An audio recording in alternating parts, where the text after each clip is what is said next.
Hey, hi everyone. My name is Sumit and I welcome you all to this daily revise with me series on the Civils Club. सो आज देखिए हम लोग जो next test है उसको discuss करेंगे और आज हम डिस्कस करेंगे अपने जो पॉलिटी का जो सेक्शनल टेस्ट हुए हैं उसको हम यहाँ पे डिस्कस करेंगे right. So this would be the fifth test जहाँ हम आज डिस्कस करेंगे. एक शॉर्ट सा अनाउंसमेंट मुझे करना है right. Many of you have been messaging me regarding the PYQ का सॉल्विंग के लिए राइट. सो देखिए मैंने ना एक क्रैश कोर्स स्टार्ट किया था इन इन दिसंबर राइट. एंड अब वो अबाउट टू एंड हो रहा है.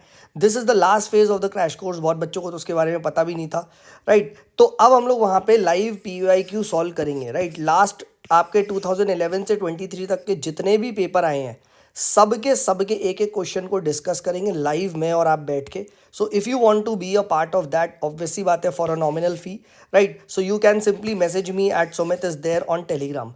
ठीक है. मैं फीस भी बताता हूँ that is only of 2000 rupees right. जहाँ पे आप पेपर करके आओगे प्लस फिर मैं आपके सामने क्वेश्चन सॉल्व करूंगा and we will try to indirectly एक लिंक करने की कोशिश करेंगे कि सर आप क्या सोचते हो एग्जाम में, हम कैसे एग्जाम में सोच सकते हैं. इस पे डिस्कस करेंगे. ठीक है. कुछ जहाँ ट्रिक्स लग रही होगी वो बताएंगे, कहाँ नॉलेज से क्वेश्चन हो रहा है वो बताएंगे एंड इस तरीके से हम आगे बढ़ेंगे. So if you want to be a part of this right. So मुझे सिंपली आप टेलीग्राम पे सुमित इस देर पे मैसेज कर सकते हो. ठीक है. जिन बच्चों ने ऑब्वियसली बात है they have enrolled into the Drishyam उनके लिए तो ऑब्वियसली बात है इंक्लूडेड है. But many of you who could not enrol तो आप आ सकते हो. फर्स्ट मई से स्टार्ट करेंगे. हर तीसरे दिन एक पेपर को हम डिस्कस करेंगे एवरी थर्ड डे. तो 2 दिन का टाइम मिलेगा आप करके आओगे एंड थर्ड डे हम डिस्कस करेंगे live. Classes would be held from 9 PM onwards ताकि वर्किंग प्रोफेशनल भी ज्वाइन कर सके राइट. एंड ऑब्वियसली बात है recordings would be provided. And Telegram channel the civils club को जरूर ज्वाइन कर लो. यहाँ पे भी I keep posting a lot of good stuff. चलिए on this note let us start off with the today's discussion. ठीक है. ये मेरी आइडिया है टेलीग्राम की राइट. आप इस पर मैसेज कर सकते हो if you want to be a part of this. तो लेट्स बिगिन टुडेज डिस्कशन. आज हम डिस्कस करेंगे अपना पॉलिटी का सेक्शनल रिवीजन है इसको डिस्कस करते हैं राइट. तो सबसे पहले हम यहाँ बात करते हैं प्रीएम्बल. तो प्रीएम्बल में कौन से 3 वर्ड्स जो आपको पता होना चाहिए इस ऑर्डर में. Triple S D R is आपका sovereign, socialist, secular, democratic, republic. ठीक है. तो this is the nature of India. अगर आपसे पूछा जाए कि इंडिया कैसी है ठीक है तो अगर आपसे नेचर पूछा जाए तो sovereign, secular, socialist, democratic, republic. ठीक है. अब आपको मुझे बताना है कि कौन से 3 वर्ड्स थे ठीक है जो कि प्रीएम्बल में बाद में ऐड हुए और वो ऐड हुए थे through 42nd constitution amendment act. आपको मुझे ये बताना है. ठीक है right. You need to tell me this. कौन से 3 वर्ड्स थे प्रीएम्बल में जो बाद में ऐड हुए. ठीक है. चलिए नेक्स्ट बात करते हैं यहाँ पे 1892 का act. So this was the first time which empowered the legislative council to discuss the budget and ask questions to the executive. ठीक है. तो ये चीज़ ध्यान रखिएगा. ठीक है. फर्स्ट टाइम बजट को डिस्कस करने की पावर, क्वेश्चन पूछने की पावर 1892 के एक्ट से आई थी. ठीक है. This is important. 1861 से ऑर्डिनेंस आया था. ठीक है. ये ध्यान रखना. अब आपको मुझे बताना है जो पोर्टफोलियो सिस्टम है. ठीक है. पोर्टफोलियो सिस्टम वो किसके टेन्योर में आया था राइट. हु वाज द आपका जो वाइसराय है आपको वो बताना है. ठीक है. पोर्टफोलियो सिस्टम जो आया था वो किसके टेन्योर में आया था. सेकंड क्वेश्चन ये है. ठीक है. चलिए नेक्स्ट बात करते हैं. कॉन्स्टिट्यूशन असेंबली ने नेशनल फ्लैग को कब अडॉप्ट किया था. So it was adopted on 22 जुलाई 1947. ठीक है. ये ध्यान रखना. 22 जुलाई 1947 को अडॉप्ट हुआ था. ठीक है. ये भी पता होना चाहिए. नेक्स्ट सुप्रीम कोर्ट देखिए एज अ हम क्यों बोलते हैं it is the guardian of the constitution. ठीक है. क्यों. Because it can declare any executive or legislative act as unconstitutional if it violate the constitutional provision. So who is the guardian of the constitution? Who is the defender of the fundamental rights? Answer would be Supreme Court. ठीक है. तो ये चीज़ यहाँ पे ध्यान रखिएगा. Next बात करते हैं आर्टिकल 43. तो 43B क्या बोलता है. तो 43BC. BC मतलब कि state would endeavour to promote voluntary formation of cooperative society. यानी अगर आपसे पूछा जाए सर फंडामेंटल जो आपका DPSP है उसमें कौन सा आर्टिकल कोऑपरेटिव के लिए तो 43B है. ये ध्यान रखना. Article number 43B. And this was introduced by 97th constitution amendment act 2011. ठीक है. ये चीज़ आपको यहाँ पे पता होनी चाहिए. तो 43BC अगर आप ऐसे याद रखोगे 43BC तो आप कभी नहीं भूलोगे. ठीक है. All right. नेक्स्ट याद रखना कोऑपरेटिव कौन से जो आपके पार्ट में तो पार्ट 9B में है. ठीक है. आर्टिकल 243ZH से 243ZT.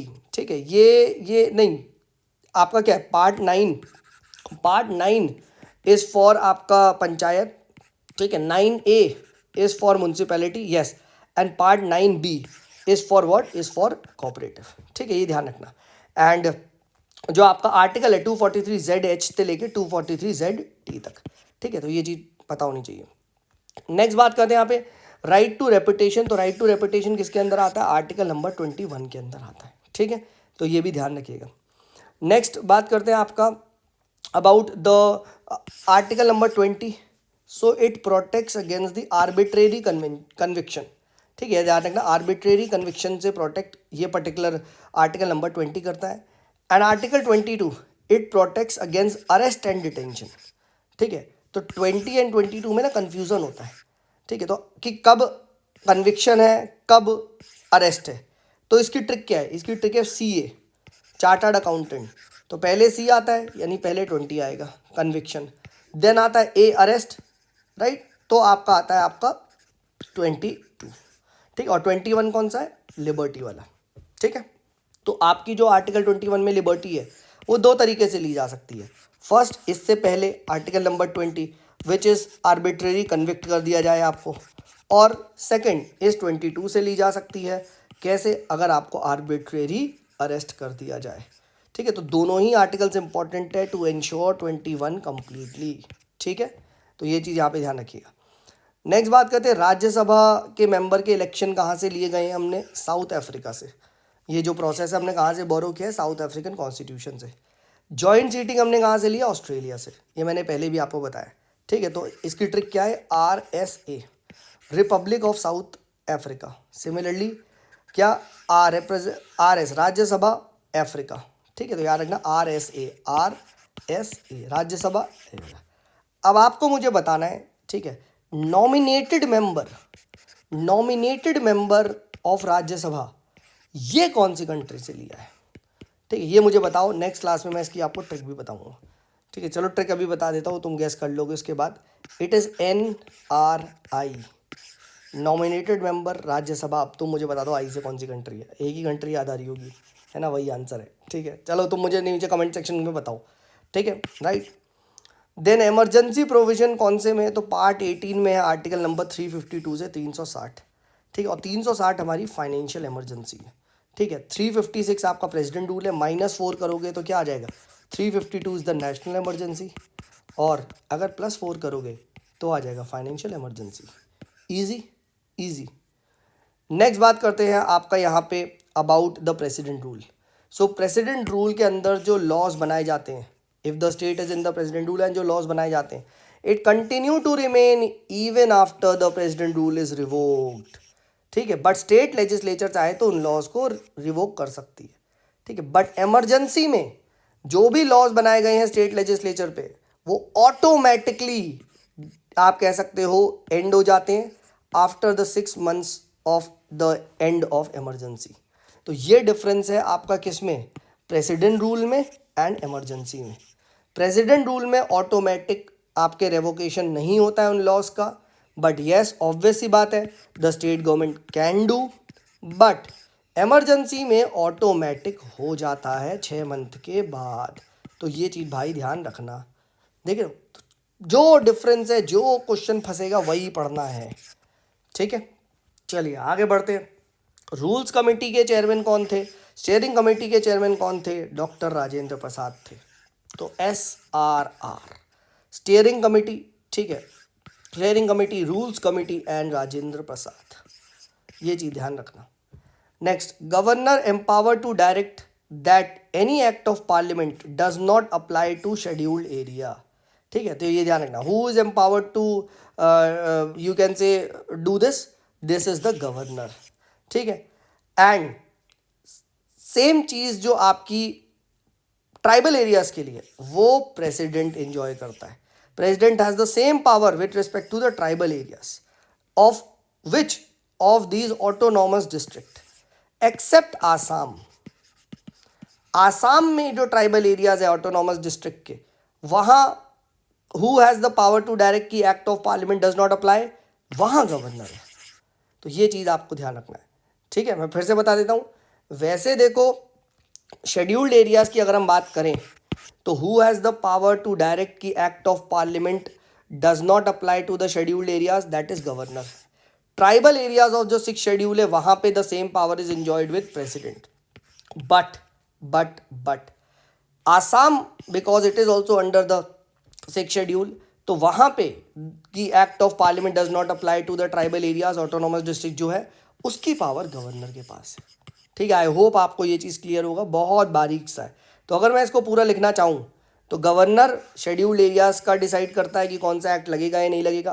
प्रेसिडेंट 6 शेड्यूल के ट्राइबल एरियाज का डिसाइड करता है, एक्सेप्ट आसाम, एक्सेप्ट आसाम. ठीक है, तो ये चीज़ ध्यान रखना भाई. देखो यही फंसाएगा वो, यही फंसाएगा. ठीक है, ये चीज़ ध्यान रखना, this is very very important. ठीक है, तो इसकी मैंने ट्रिक कैसे बनाई है. ठीक है, governor 6 schedule GS scheduled areas में गवर्नर डिसाइड करता है कौन सा एक्ट लगेगा नहीं, और ट्राइबल एरियाज में प्रेसिडेंट डिसाइड करता है. तो PT, but there is a catch, that is Assam. Clear? ठीक है भाई. Next, centre can give directions to the state for the executing welfare schemes for scheduled tribes in the state. Please remember, not EWS के लिए direction नहीं दे सकता, but welfare scheme for scheduled tribe के लिए जरूर सेंटर यहाँ पे direct कर सकता है. ठीक है, also for institutional for you can say institutional मतलब teaching in mother language, mother tongue to minority. ठीक है, right. Also for instruction in mother tongue to the minority. तो इसके लिए भी यहाँ पे ना डायरेक्शंस दिए जा सकते हैं. ठीक है, तो ये ध्यान रखना. एक डायरेक्शन आएगा कि भैया ST का वेलफेयर करो, और दूसरा कि भाई जो लोग माइनॉरिटी हैं उनको मदर टंग में इंस्ट्रक्शन देने के कुछ प्रोविजन करो. ठीक है. नेक्स्ट, GST कौन सी अंदर आता है, तो GST कॉन्करेंट लिस्ट में आता है, because concurrent power of the state and the centre to make the laws. Please remember this. ठीक है, और रेजिड्यूरी पावर ऑफ टैक्सेशन किसके पास होती है, ऑब्वियस ही बात है, it lies with the centre. And residuary taxation के अंदर कौन कौन से सर टैक्स आते हैं, तो GU आता है, GEW, gift tax, expenditure tax and wealth tax. तो अगर ये आपसे पूछ लिया जाए कौन सा आपके अंदर रेजिड्यूरी में आता है, तो याद रखना GEW. ठीक है, दिस इज द ट्रिक, आपको पता होनी चाहिए. नेक्स्ट बात करते हैं यहाँ पे, let's come back to the state government. तो state government can't raise any loans without the consent of the centre if any loan by centre to the state. अगर स्टेट से लोन ले रखा है सेंटर से तो स्टेट नहीं कर सकता रेज, ये ध्यान रखना. ठीक है, कंसेंट लेना पड़ेगा सेंटर का. Then inter state council article 263 के अंदर बात करता है. ठीक है, एंड इसके मेंबर कौन होते हैं, तो 6 ministers of the cabinet which is nominated by the prime minister. ठीक है, राइट.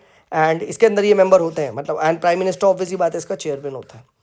अब आपको मुझे बताना है कि कौन से कमीशन ने इसको ना एस्टैब्लिश करने की बात करी गई थी. ठीक है, and second question, does it have a permanent secretariat. क्या इसका परमानेंट सेक्रेटेरिएट होता है, यह आपको मुझे बताना है. Then 15 women were the members in the constitution assembly. तो जाके इनके नाम्स को जरूर स्टडी कर लेना, मुझे आई फील ये कभी कभी पूछ लेते हैं.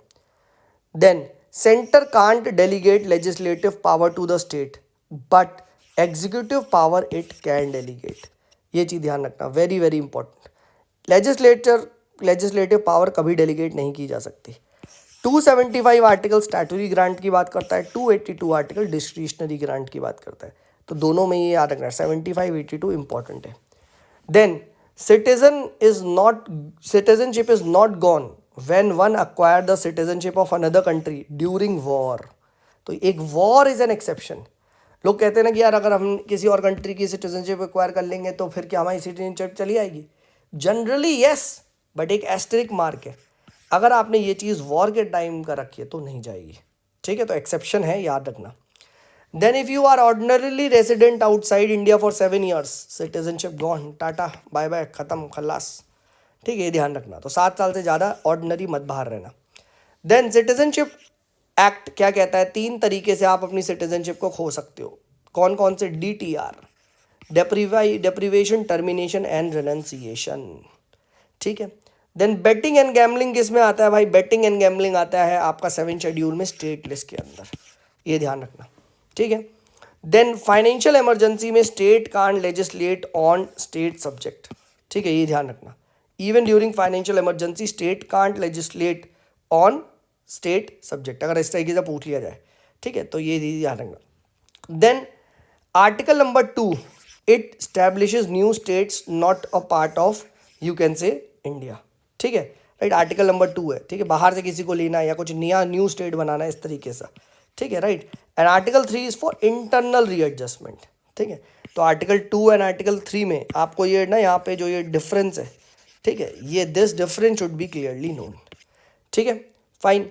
तो ये हमने यहाँ पे डिस्कस किया आपका जो टेस्ट है of sectional test of polity, ठीक है। अब नेक्स्ट हम इसी का ही आगे कंटिन्यू करेंगे, next sectional test of polity को कवर कर लेंगे। चलिए, I hope you are liking the videos, ठीक है, अगर पसंद आ रहा है भाई तो डेफिनेटली शेयर भी करो, I be humble. And also भाई if you are willing to join me, ठीक है, राइट, एक हम करने वाले in the next 50 days exercise, तो you are most welcome. Just message me on Telegram @Sumit is there। चलिए, this is me Sumit signing off, bye bye.